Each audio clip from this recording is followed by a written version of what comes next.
Thank you. I'm delighted to be here. And whilst I don't have any amazing flying ostriches, for those who are in the session before us, I do have 4 amazing panelists. So I'm going to ask them to join me on stage. Monika Golokowska, Ernesto Lasalandra, Shez Partovi, and Dr. Seth Dobrin.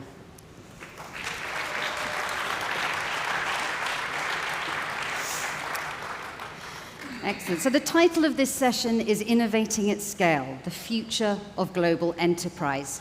We know in this rapidly evolving economy that innovation at scale is no longer a luxury, it's a necessity. In the next 30 minutes, we're going to explore how enterprises foster cultures of innovation, scale transformative ideas across complex organizations, and maintain agility in the face of disruption. So, Monika, quick introductions of all my panelists. Monika, you are the Global Head of Privacy, Digital and Regulatory at Prosus. Monika began her career as a lawyer and was involved in 2002 in writing the Treaty of Accession to the European Union. She's been embracing the digital regulation sector for many years as it's impacted competition, privacy, consumer protection, and cybersecurity. She's a roll-up-your-sleeves and get-a-seat-at-the-table lawyer and has a strategic mindset to Prosus, which is a global tech company growing globally across Europe, LATAM, and India. Ernesto, you are the Chief Research and Development Officer at Ferrari. Ernesto previously worked at ST Microelectronics and was part of the team responsible for making sure your iPhone knows what way is up, developing the triaxial accelerometer for consumer and automotive applications. He's a prolific innovator and has contributed to many advances in electronics and has over 100 patents to his name. Today, as CRDO at Ferrari, his work has been essential in the development of key technologies featured in the Ferrari 12-cylinder and the F80 supercar. Welcome. Shez, you are the Chief Innovation Officer and Chief Business Leader for Healthcare Informatics at Philips. Shez has gone from reading brain scans to rewiring how global healthcare works. He started out as a neuroradiologist, but a moment early in his career made him ask how he could scale that impact beyond just a handful of patients. And that has led him from clinics practicing medicine to the startup world. He brings the heart of a physician, the mind of a health tech leader, and the lessons of a true entrepreneur. And finally, but not least, Dr. Seth Dobrin. Seth is a human geneticist by training. How did someone with that background, wind up as the former global chief AI officer at IBM? AI, back then machine learning, made the leap from computer science and math to start being applied in 2 fields, astrophysics and genetics and genomics, because of the huge amounts of data both were generating. Today, Seth is one of the founding general partners of One Infinity Ventures, which is a large-scale, early-stage deep tech AI fund, and he advises boards and executive teams of Fortune 500 companies. An amazing panel. So we're going to kick off. Monika, I'm going to start with you. We have been discussing the obvious challenges faced when trying to drive a culture of innovation within organizations. We know that innovation comes with increased scrutiny, whether that's across security, privacy, or AI. Particularly in the case of Prosus, where you drive a lot of innovation across acquisitions, how do you ensure that that increased scrutiny doesn't actually have a detrimental impact on the businesses that you're acquiring? Thanks, Rachel, and thanks for having me. Great to see a packed audience at this festival conference. And I kind of feel like the voice of gloom after the ostriches and before Derek with his stand-up show, so I'll try not to introduce too much gloom into the discussion, but just maybe the reality that tech becomes a regulated business, and therefore, the earlier you make the realization, the better off you are in terms of understanding the different considerations that apply to your brilliant idea, to your brilliant business model, to your brilliant investment. In particular, if you operate across countries, across different brilliant business models and companies of different size. So when you have that realization, then you need to find a solution to the realization. And the solution is really what I call regulatory disruption, which shouldn't be mistaken with regulatory disregard. And the line is sometimes quite fine between the two. But regulatory disruption is an approach whereby you won't necessarily be able to address every single golden template aspect of what applies to you, but you need to prioritize and understand what are the main points that need to be baked into your business model, really need to be looked at from the very beginning. And you need good partners for that, so you need the right people at your table. And it's just not going to work if, if your advisors, if your legal officers, if the people that you talk to from a privacy and cybersecurity perspective are sitting somewhere, very far away from the table where decisions are being made. Yeah. So and sometimes that's still unfortunately the case in the 21st century, that, you have the legal team or the advisory team or the cyber team sitting in one part of the building and decisions are taken somewhere else. Yeah. And that is not going to work, because very quickly the brilliant ideas will face really concrete regulatory challenges, and challenges that have an existentialist impact on the success of the business model. We've concrete examples around the world. Yeah. Brilliant, thank you. Seth, I'll come to you because I know ethical AI is also important to you. What's your position? Yeah, no, I think those are some really good points, Monica. And and I think when the EU AI Act came out, I actually published a column that came up. Just reading it, I came up with 101 ideas that startups could do to help enterprises tackle the EU AI Act. And so there's lots of opportunity for startups to help enterprises. And I think it's also a misnomer that the EU AI Act stifles innovation for startups, because there's a floor for where it kicks in. So I think, yes, there's a floor, but it's great when you hit that floor. That's a good problem to have. But I think it's really important to think about responsible, trustworthy, safe AI from the beginning. And I think it's important for a few reasons. One is it's the right thing to do. But second is, regardless of what the noise is in the US about what it looks like in implementation, most companies care about it. Most boards care about it, because if something goes wrong with AI, that's a bad day when the CEO has to stand in front of the Financial Times or the New York Times or any press and answer questions about why they did something or chose not to do something, or if they have to answer to a regulatory body, if they're in financial services or healthcare or some other regulatory, regulated industry, as to why they chose not to do something that they could have done. And so they don't want that to happen. So baking in AI safety or responsibility up front is important. And having a global perspective is important, because AI impacts all of us. And if AI is not developed by people that look like the society it's being developed in, it is not going to be built for the society it's being implemented in. And that's more than male-female. That's more than black-brown. That means globally. So today's foundation models, today's ChatGPT is trained primarily on the Western internet. It's not represented in, you look at India. When those models, the data those models are trained on, India is not represented, because prior to about 2 years ago, most of India was not on the internet. Thank you. And I'm glad that it was Seth that mentioned the EU AI Act and not me. I didn't want the lawyer to have to be on the hook for that. Shez, Seth talked there about healthcare and obviously scrutiny in the healthcare space. Look, the question you opened with, which is around getting acquired. And I just want to come back and maybe add a dimension so if you're in the audience and you want to get acquired by Philips, for example, or any large company, and it's an AI-based, this almost everything's, there's really, practically there's two things that you are in this position with a startup.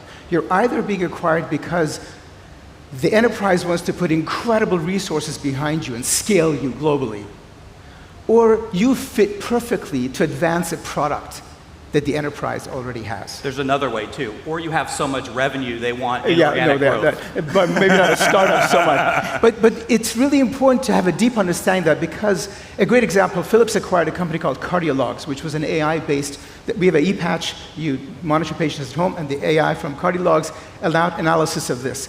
We did a partnership first. They clearly understood that what we want with them was to advance the e-patch business. And so the relationship was well understood from the beginning. They were brought on, and they're amazingly part of that story. So I think acquiring, to the point you asked, is how do you make sure you don't crush and advance it? It's a real understanding of why are you coming into the enterprise and being acquired, and what role do you play? Revenue might be one, but in a startup it might be rare. But are you there to be scaled, or are you there? Because that will help culture of the startup not be impacted in a negative way. From the start. From the start. Exactly, yeah. But seriously, for tech companies especially, having access to companies that tech companies want access to is really important. Yeah. So if you're developing a deep tech solution, having access to parts of companies that, say, IBM or Google or Microsoft wants access to, that's incredibly important to them. Totally. And I think that was an important point about the principle-based and global approach. It's like compartmentalizing all these issues and just kind of creating a culture whereby these are like addressed on a piecemeal basis. Again, it's not going to work. You have to look at this sort of your global strategy and see how you can find principles that kind of are aligned with the culture of your company and aligned with the values and aligned with the business models, and then you start from that. Brilliant. Ernesto, I'm going to come and talk to you now about innovation and partnerships. And obviously partnerships are absolutely critical, but selecting the right partners can be tough. What's your playbook when you're choosing those? And can you give us a surprising outcome, good or bad, from a collaboration that you've done at Ferrari? Thank you. Today, a car is really a multidisciplinary, I can say, laboratory. You have everything now in a car. You have thermal, you have electronic, you have software, you have mechatronic, you have chemistry. That now is basically impossible to do all the innovation, all the development inside. You need thousands and thousands of engineers, and also the topics are changing very fast. Then it is quite impossible to have internal innovation. That means that open innovation now is really fundamental. How in Ferrari we are working? We have some company really specialized in scrutinizing new startups.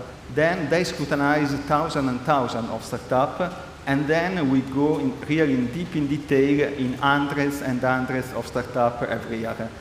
Different from the past in Ferrari, that in the past we worked especially in Italy, very close to Maranello. Ferrari was Maranello-centric. Yeah. Now we are moving in Asia, we are moving in USA, then we are working really everywhere.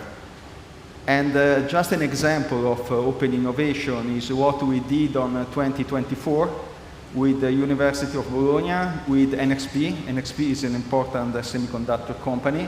And we opened a lab altogether in the University of Bologna in order to study chemistry for the cell, for different reasons. For us, it's important to understand chemistry of the cell because we have to do battery.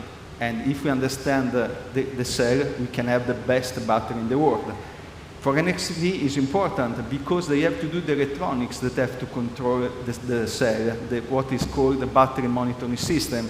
And then they want to understand. And the University of Bologna wants to have as much as possible know-how in this field that become very fundamental in the future. Then we have 3 different entities that are studying the same thing, but for 3 different reasons. Yeah. In this way, it's very easy to work because there is no problem of IP, background, foreground, all this kind of stuff. And I think that this kind of open innovation in which you are studying one topic, but for different reasons, is something that is working very, very well. Does that also apply in healthcare? Shez, can you take that open?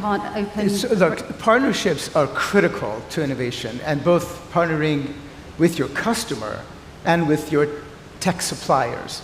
In fact, if you're sitting in the audience and you're in healthcare, the only way you should innovate is to partner with a health system. Really, you want to innovate in the problems that they have. You want to invest in customer problems, not your own ideas.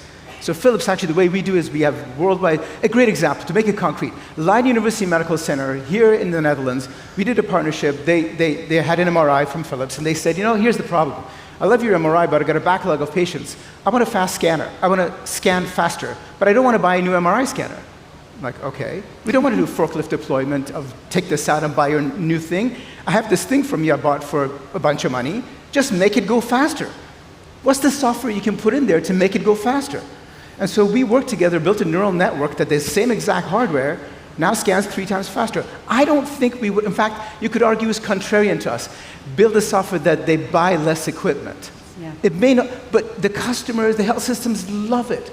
So this is the way we believe innovation should happen, is you partner with health systems, you listen. You know, the best innovations are painkillers, not vitamins. The best innovations are painkillers, not vitamins. That's not a quote from me. That's what, and the painkiller for them was, I got a scanner, it does, and I have a backlog of patients, solve my pain. Yeah.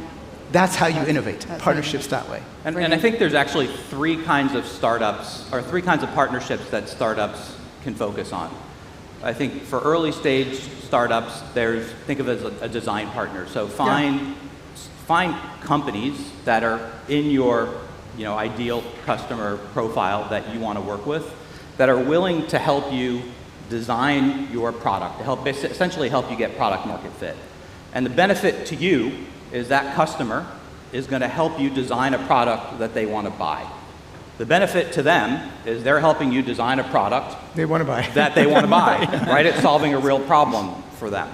And you give them some benefit, right? You give them the product for free, you give them a 75% discount, right? You just figure out what the value is for them.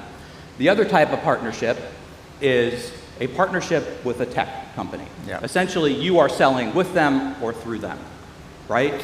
That means that you get their sales force for free. So you instantly scale your startup to have thousands of salespeople. That's a great partnership. The other is partnering with people that are on the stage. Now, you often think that partnering with a Fortune 500 company is incredibly painful. In some cases, it is, or in a government. In many cases, it's not. In many cases, there are people in organizations that's all they do. You have research and development organizations that are made to bring startups in place like UK. NHS actually has an innovation institute. All they do is bring startups in. Basically the process is, you call up a guy named Hatim, he's a physician.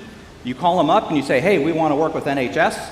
He goes, okay, let me help you find the right place to go. And instantaneously, actually, once he says, okay, let me find a place to go, you can put NHS's logo on your website. You can say, I'm partnering with NHS. That's fantastic. Yeah. And I think one more advice, I think to Seth's point, is like never say never. And I have a practical example of that one of our food delivery business in Brazil, which is a huge business in food delivery. They actually partnered with Uber a few weeks ago, even though Uber actually had to exit the Brazil market because they just couldn't find a way in the market a few years ago. But then they just sat at the table and said, let's join forces because the market conditions are changing and we need to pivot and we need to find innovative ways to reach out to our customers together. Even though, they are potentially foes in other markets.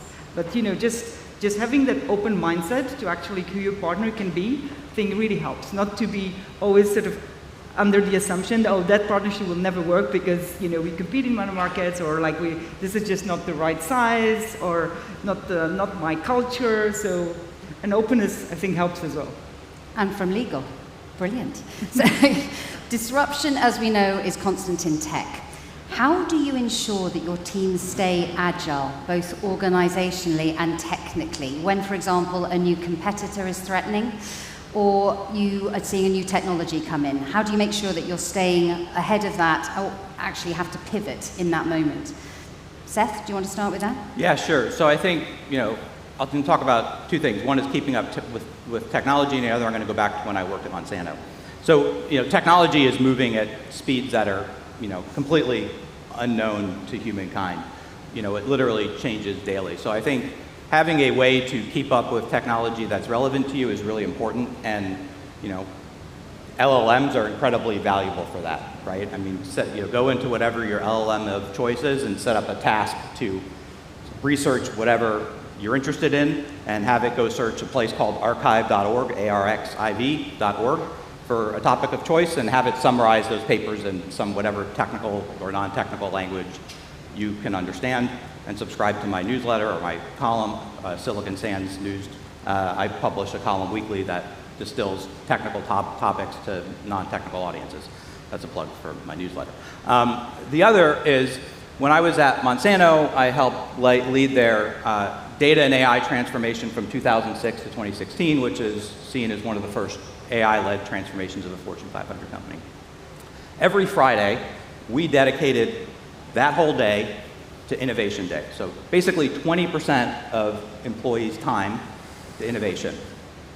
That was incredibly valuable. It was also incredibly painful to get the leaders to commit that time because that's 20% of people's time. Now, that actually led to multiple products for companies. It actually also led to multiple partnerships with many startups today that are multi-billion-dollar companies. Cloudera, Databricks, Neo4j, name Google, Google Cloud, Amazon. We were all of their first enterprise customers or among their first enterprise customers. It also built incredible loyalty. Our talent was getting poached by Netflix, by Google, by all of these, and we had an attrition rate less than 10% of this talent because we had a commitment that they could use 20% of their time to learn and grow. So that 20% time, it seems like it's a big commitment, but hiring and training new talent is a bigger pain than losing 20% of that time, but it also keeps them up on the cutting edge of what's going on in technology. Brilliant. Ernesto, how do you manage that at Ferrari? Competitors, have you had to pivot quickly? Yeah. To comment on your question, the first one is the organization. You asked for agile organization. When I arrived in Ferrari, innovation was a standalone team. And the risk to have innovation as a standalone team is the risk that innovation is not really linked to R&D, is not really linked to the business. And the risk in this case is to have innovation doing something that is fantastic for technology point of view. But we have to add value to our customer. We have not to do exercise. And then the risk of this kind of organization in which the innovation is standalone, the risk is the technology push. And here we have a lot of different examples of technology push. Then what we did is to have the innovation in a matrix organization with the pillars of R&D. In this way, R&D is linked to innovation, R&D is linked to the business. That means that business is linked to innovation. And in this way, the innovation is really working for the final customer. That is what is really important. Then, the first point is how to organize innovation in a big company. This one is, I think that is an important point. And then, about competition. Here, Ferrari, I don't want to be arrogant, but it's not easy to define competition for us because we are a luxury company, but we are a luxury company with a very high value of high tech. Then I think that we are quite unique, that it's not easy to understand who is really our competitor.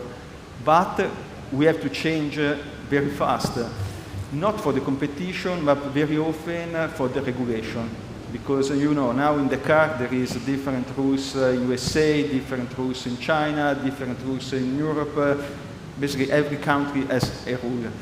And it's changing, it's continuously changing. That means that when we are developing a new component, when we are developing a car, rules are changing and the component is not in line. Then we have immediately to change, define new spec, to change but to be compliant with all the rest. And then you need really a team that understands and is able to change the mind very, very fast.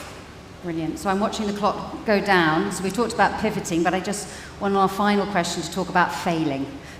So there is an importance in tech of failing fast. And I think actually, Ernesto, when we spoke, you think that actually success should be measured by the percentage of failures you've had as you grow those businesses and innovate. So how have you all designed or seen your organization design a culture where experimentation is encouraged, not penalized?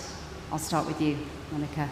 I think that's a fantastic question, Rachel, because I think that has been one of the reasons identified why the European tech ecosystem is different to, let's say, the US, which is fear of failure and penalization of failure.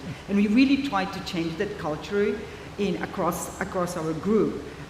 with the understanding that not everything will work, both on a macro scale, in a sort of micro scale. And on a micro scale, our CEO came with that idea of jet skis, which are small experimental projects that people are really encouraged to create, that do not require the change of the shifting of the big shape. They just allow you to fail on a smaller scale, and you get the award regardless whether that jet ski will turn into the big ocean cruiser or whether it will just be abandoned. And again, I think it comes with the DNA if you're investing across the world, that that some of your business will be under existential threats, both from perspective of technology, what happened with EdTech and LLMs, that's public knowledge, but also from the perspective of changes in the regulatory landscape. So you have to be ready to kind of fail in response to those, and then just move quickly, change your business model, and sort of accept that. But that has to be a tone from the top, but also the sort of the culture on the ground from various aspects, and kind of layering it. And a little bit to Ernesto's point about innovation. Innovation has to be like everywhere. It's not that there's like a group of people who will have the label of you're the innovators in the company and the rest can just sit still. Sort of like it comes with that mindset of innovation can happen everywhere, and then ultimately it will be transformative. Brilliant. But it may also fail. But over to you, because we only have 1 minute left. Shez, how have you managed it? I'll give you two frames. One sort of points of view, and then an actual at Philips. So the point of view is, if you don't change your mind a lot, you're probably wrong a lot.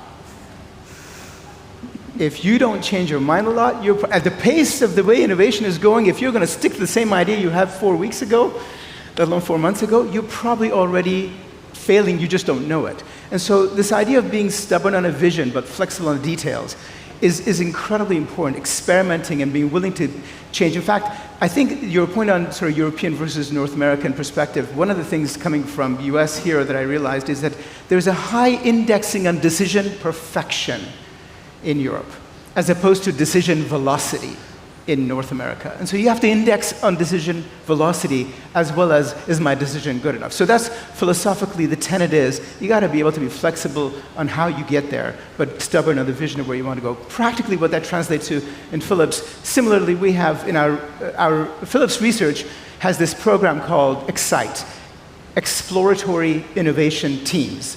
And what we do is we have budget that we basically have anyone in the organization apply for these grants.